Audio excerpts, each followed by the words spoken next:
The spoon What hit the was side of that? the coffee mug It harder slipped. than Ethan Cole meant Whoa. it to. Clink. Be careful! His hand didn't stop moving. Round and round. Slow circles through coffee that had already gone cold. Across the breakfast table, his 9-year-old son, Max, sat swinging his legs under the chair like nothing unusual had just happened in the kitchen. Except something that didn't belong in a Tuesday morning. Dad, Max said again, quieter this time. Mom said the baby is Jake's. Ethan kept stirring. He didn't look up. He didn't blink. He didn't even breathe for a moment. Which Jake? He asked calmly. Max frowned. The Jake from your office. Ethan finally lifted his eyes. Jake Turner? Max nodded. Yes. Ethan reached for his napkin and wiped his fingers slowly, like his hands had suddenly become important. Did Mom tell you that? No. Then how do you know? Max hesitated. She was talking to Grandma on the phone last night. Ethan leaned back in his chair. And what exactly did she say? Max swallowed. She said the timing worked out better than she expected. The spoon stopped moving. Ethan placed it carefully on the table beside the mug. Did she say anything else? She said you'd never find out if everyone stayed calm. Silence filled the kitchen. Max watched his father carefully. Are you mad? He asked. Ethan shook his head once. No. Are you sad? Ethan thought about that. Then he stood up. I'm paying attention. He walked to the sink and rinsed the spoon slowly under running water like routine mattered more than the sentence he had just heard. Behind him, the front door opened. Claire stepped inside carrying her gym bag and car keys like every other morning. Morning, she said cheerfully. Ethan turned. Morning. Max looked between them. Claire leaned down and kissed Max's head. You ready for school? Yes. Then he looked at his father again. I told him, Max said. Claire froze. What did you tell him? Max didn't hesitate. About Jake's baby. The color drained from her face so fast, Ethan almost missed it. Almost. What are you talking about? She asked carefully. Max blinked. You said it yesterday. Claire's voice sharpened. I never said that. Ethan spoke before Max could answer again. He heard you on the phone. Claire turned toward him slowly. You're going to believe something a child misunderstood over your own wife? I didn't say I believed anything, Ethan replied calmly. I said he heard something. She crossed her arms. Well, he didn't understand it.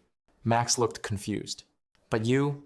Ethan gently touched his shoulder. Go brush your teeth, he said softly. Max hesitated, then nodded and walked toward the hallway. Claire waited until the bathroom door closed before turning back toward Ethan. This is ridiculous. Maybe, he said. You're not seriously entertaining this. I'm entertaining the possibility that something unusual is happening. Her eyes narrowed. You think I'm lying? I think, he said quietly, that children usually repeat what they hear. Claire grabbed her keys from the counter. I'm late. You usually leave at 8:30, Ethan replied. It's 8 to 10. She paused, then forced a smile. New schedule. Ethan nodded once. Of course. She walked toward the door, then stopped. You trust me, right? Ethan looked at her. Yes. It wasn't an answer. It was a placeholder. She left anyway.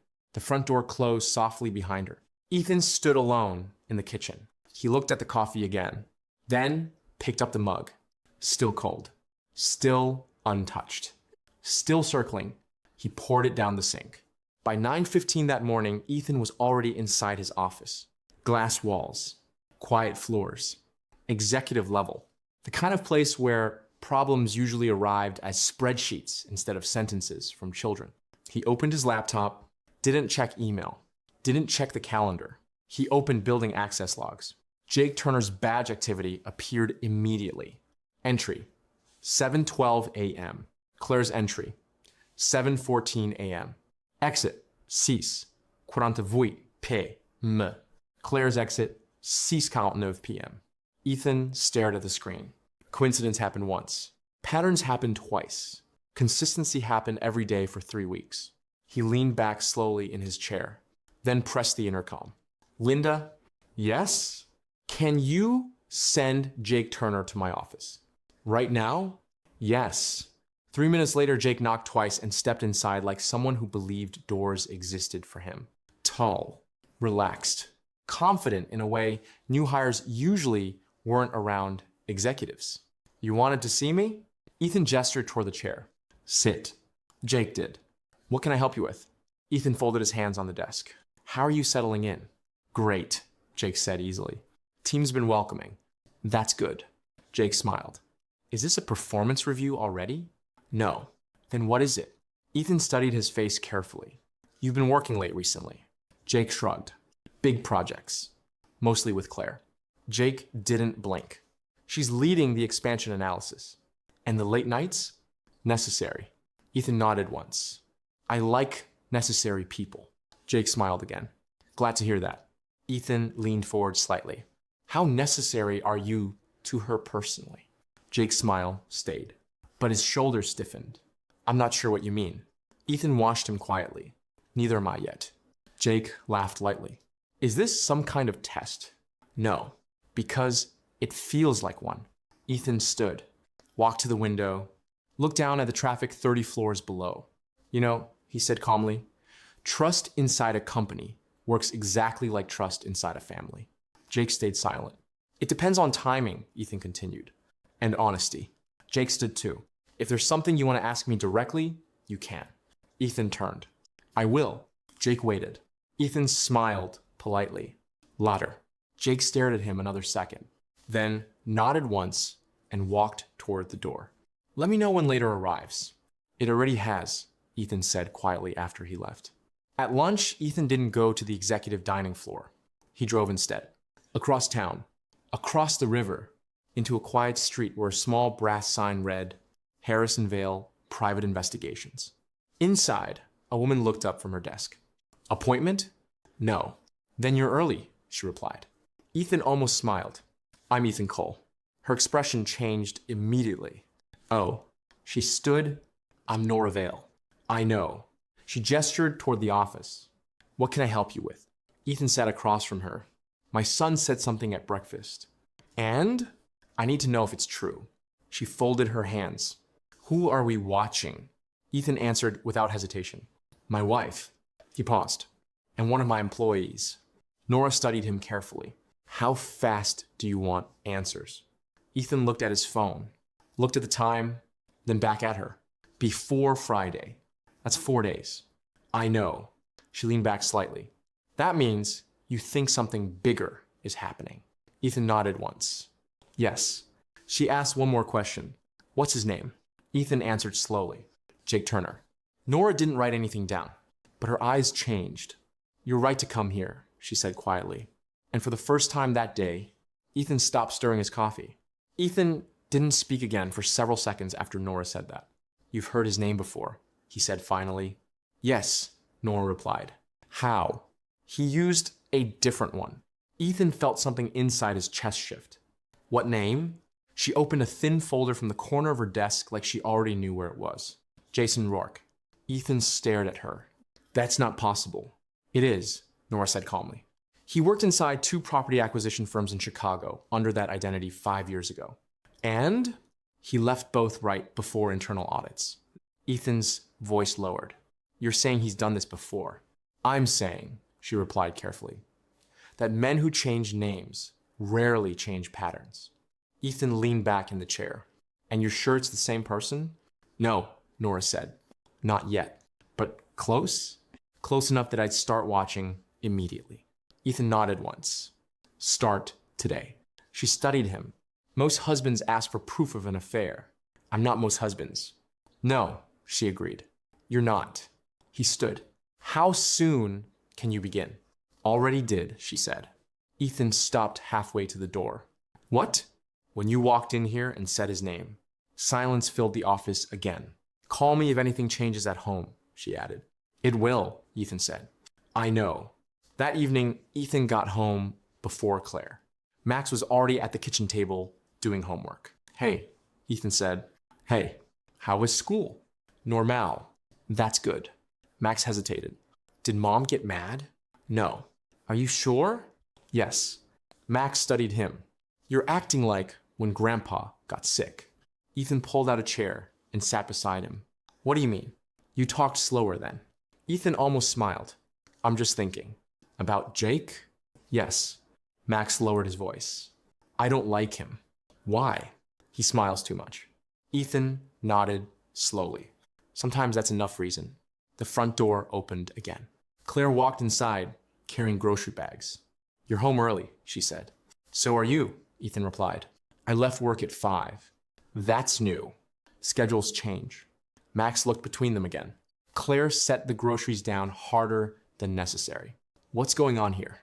"Nothing," Ethan said. "You've been quiet all day." "I've been working." "No," she replied. "You've been watching me." Ethan stood slowly. "I always watch you." "That's not what I meant." "I know." Silence stretched between them. Max pushed his notebook aside. "I'm going upstairs," he said softly. Neither of them stopped him. Claire waited until his footsteps disappeared before speaking again. "You talked to Jake today?" "Yes." "Why?" "I wanted to see how he answered questions." "What questions?" "The kind people answer before they realize they're being asked." Her eyes narrowed. "You're being dramatic." "I'm being careful." "With me?" "With everything." Claire crossed her arms. "You don't trust me." Ethan looked at her. "I'm trying to understand you." "That's not the same thing." "No," he agreed. "It isn't." Her voice dropped. "I'm pregnant." Ethan nodded once. "I know." "You know?" "Max told me." Her expression hardened. "And you believed him." "I believed that he heard something." She stepped closer. "It's yours." Ethan didn't respond immediately. Then he asked quietly, "When did you find out?" "Last week." "And you didn't tell me?" "I wanted to be sure first." "Sure of what?" "That everything was stable." Ethan watched her carefully. "Stable how?" "You know what I mean." "No," he said gently. "I don't." She turned away. "This conversation isn't fair." "Neither is silence." Claire grabbed her phone from the counter. "I'm not doing this tonight." "Where are you going?" "For a walk." "With Jake?" Her head snapped back toward him. "You're unbelievable."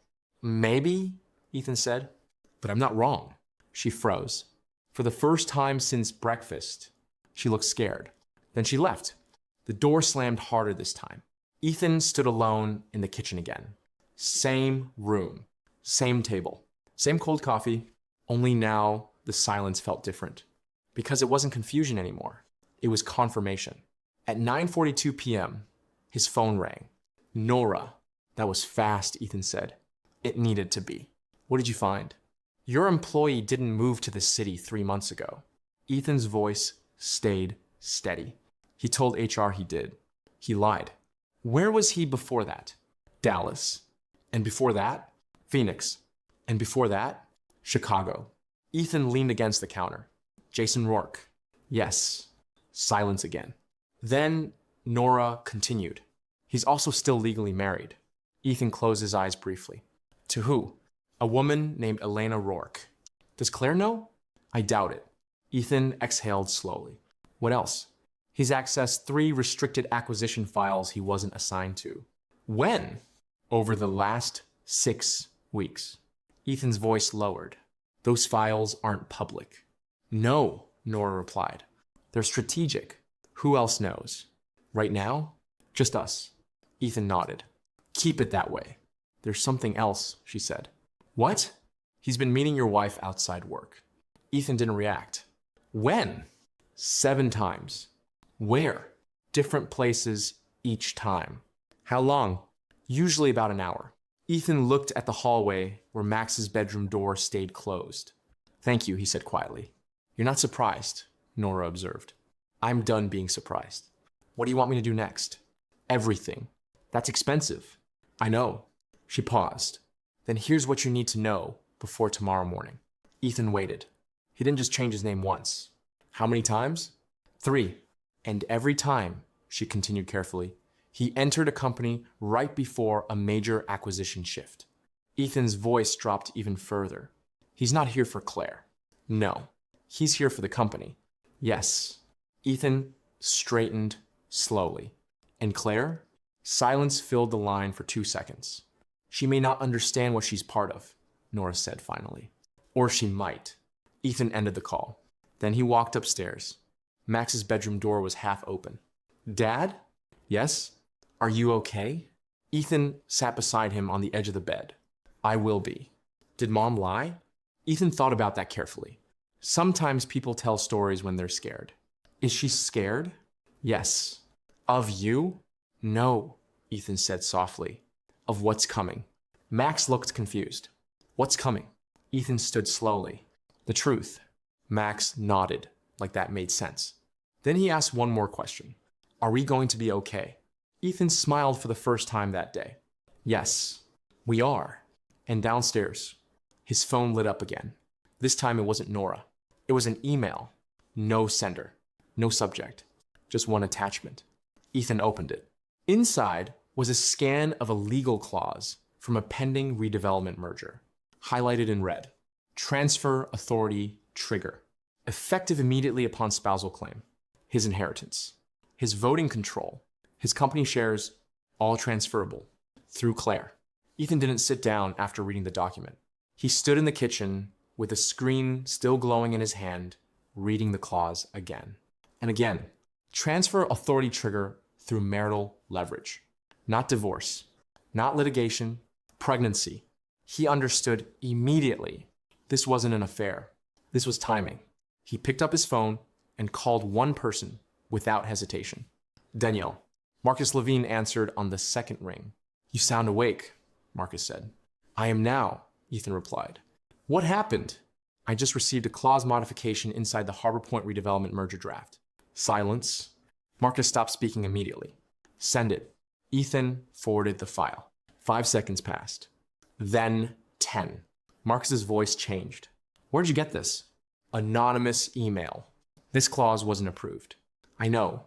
This clause transfers executive voting authority if a spousal dependency claim exists before vesting date. I know. Marcus's voice dropped lower. Your inheritance finalizes in 90 days. Yes. And if Claire files a dependency claim tied to pregnancy before that date, she gains leverage over board direction. Marcus exhaled slowly. This is not coincidence. No, Ethan agreed. It isn't. Who else knows about this clause? I don't think anyone on the board does yet. Then someone inserted it. Yes. Marcus spoke carefully now. You're dealing with corporate infiltration. I figured that out around breakfast. Stop being calm, Marcus said. I'm not calm, Ethan replied quietly. I'm focused. Marcus paused. Do not confront anyone yet. I won't. I'm coming over. Bring the early version of the merger file. I already am. The line ended. Ethan stood alone again in the kitchen. Then he looked at the clock. Spool 12 p.m. Claire still hadn't come home. She arrived at 10:41. Quietly. Too quietly. She stopped when she saw Marcus sitting at the dining table. What's he doing here? She asked immediately. Marcus didn't stand. I live nearby, he said politely. Ethan invited me. Claire looked at Ethan. Why? Ethan slid the printed clause across the table toward her. Because of this. She stared at it, then at him. I don't understand what I'm looking at. Marcus spoke calmly. You're looking at a governance transfer mechanism connected to marital leverage. Claire blinked. I still don't understand. Ethan watched her carefully. This clause activates if you file dependency documentation connected to your pregnancy before my inheritance vesting date. Claire's face changed. That's insane. Marcus leaned forward slightly. It's precise. Claire shook her head. I didn't file anything. No, Ethan said. But someone expected you to. She stepped back from the table. You think I'm part of this? I think someone expected you to be. Her voice cracked. I would never do that to you. Ethan studied her expression. Then who told you the pregnancy timing mattered? She froze. Marcus noticed immediately. Claire, he said carefully. Who explained the timeline to you? She looked between them. Jake said we needed to think ahead. The room went quiet. Ethan didn't speak. Marcus didn't speak. Claire's voice dropped. He said if anything ever happened between us, I'd still be protected. Marcus leaned back slowly. That's not protection, he said. That's positioning. Claire looked at Ethan. I didn't know. I believe you, Ethan replied. And he meant it. Marcus noticed that too. But he did, Marcus said. Yes, Ethan agreed. He did. Claire sank into the chair beside the table. What is happening? Ethan answered honestly. Someone is trying to control the company. Through me? Yes. Through the baby? Yes. She stared at him. You think the baby isn't yours. Ethan held her gaze. I think Jake Turner didn't join this company by accident. Claire covered her mouth with her hand. No. Marcus spoke gently. We need to confirm timelines. Claire looked at Ethan again. I never meant to hurt you. I know, he said. And Jake?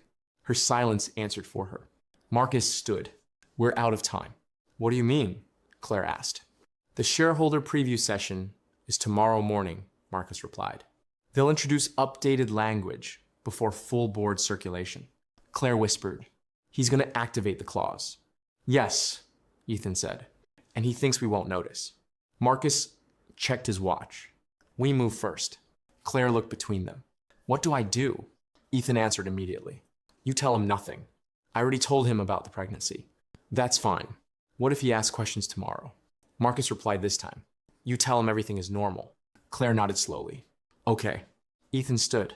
Then, tomorrow morning, we end this.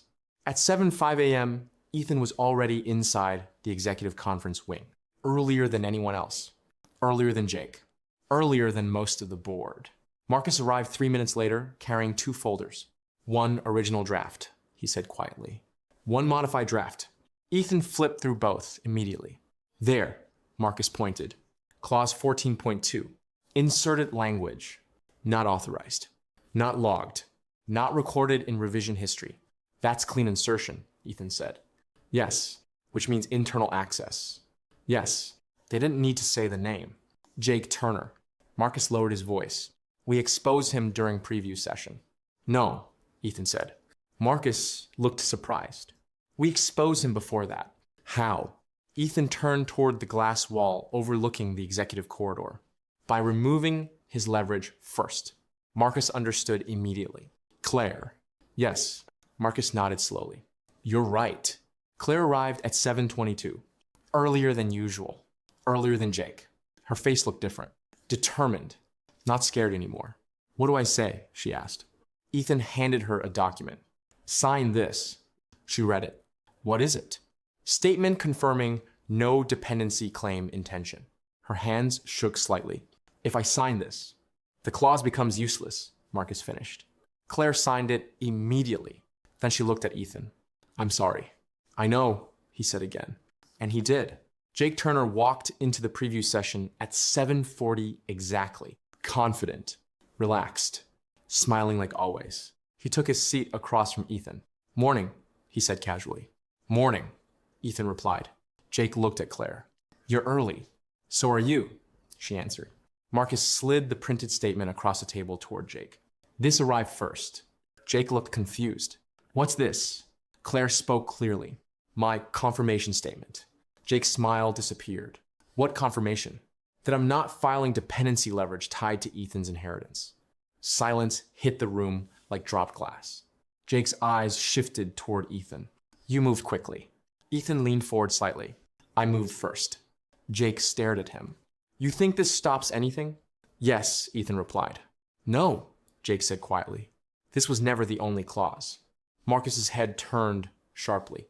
What? Jake smiled again. You're already too late. Jake didn't wait for anyone to answer him. He stood slowly, not nervous, not defensive, calm in the way people get when they believe the outcome is already decided. You're focused on the wrong leverage, he said. Marcus leaned forward. Explain that. Jake smiled slightly.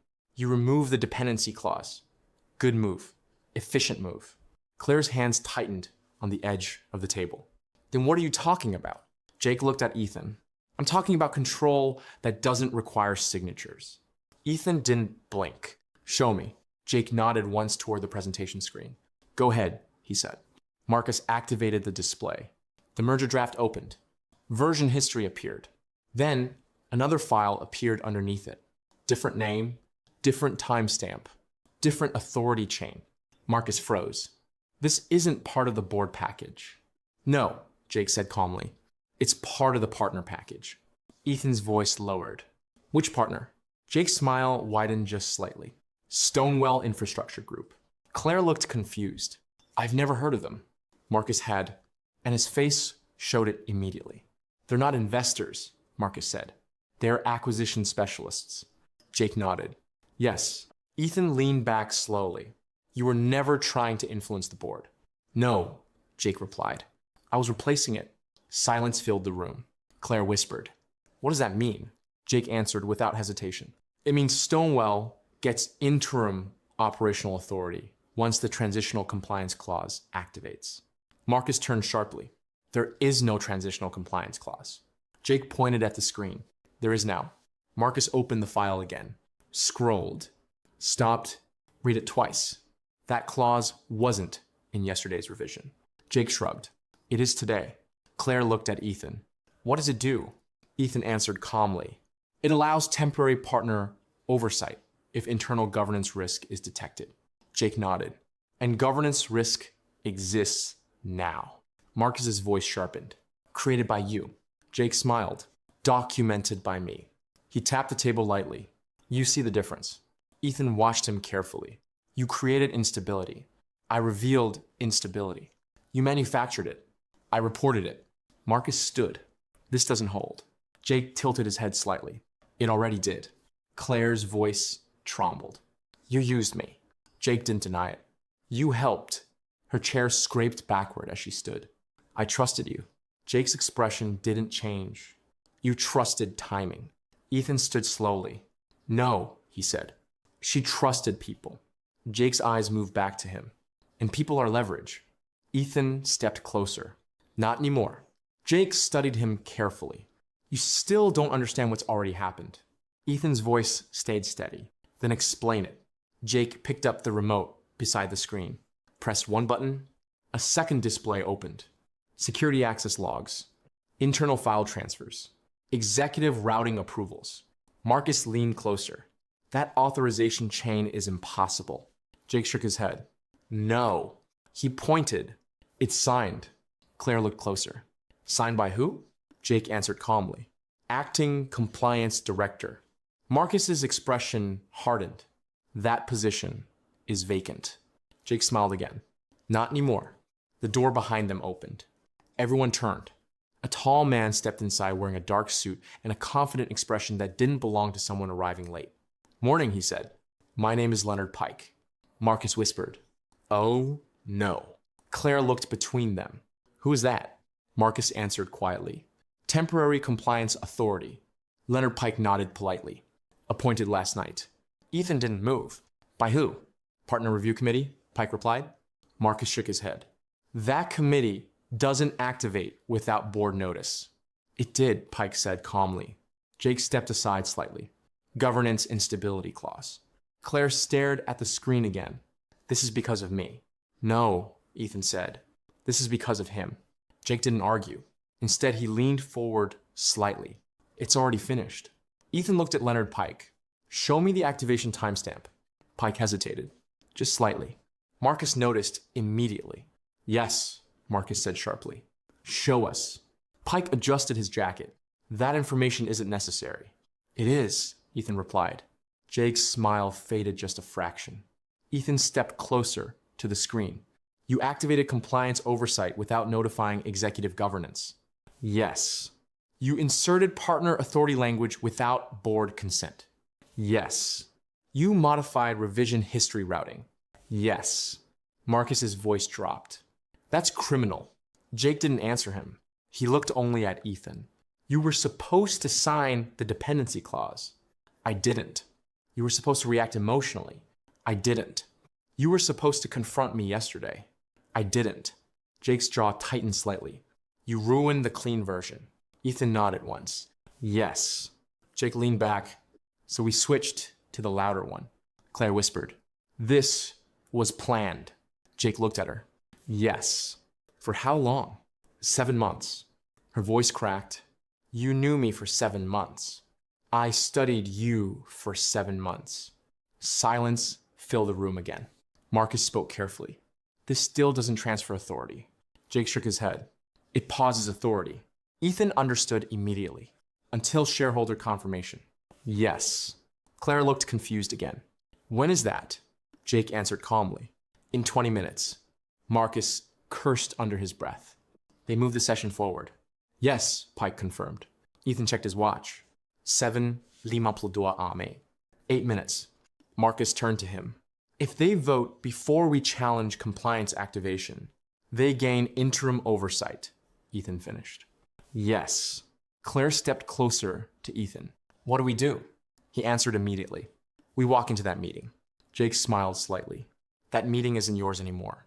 Ethan picked up the original merger draft from the table. Yes, he said quietly.